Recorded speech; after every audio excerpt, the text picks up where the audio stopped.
రావట్లేదు మరి ఏంటి ఏంటి ఏంటి చిట్టు మరి ఎలా అంటే రావట్లేదు మరి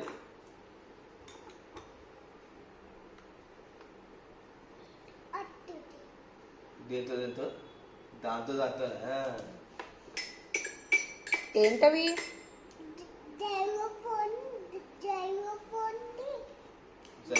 జైలోఫోన్ దీనా ఓకే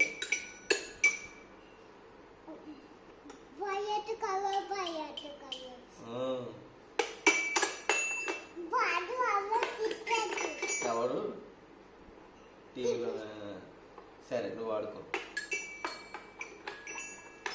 జిల్లు బెల్స్ వాయించడం అనుకోవచ్చు ఇక దీంట్లో వాయించు జైలోఫోన్లో వాయించు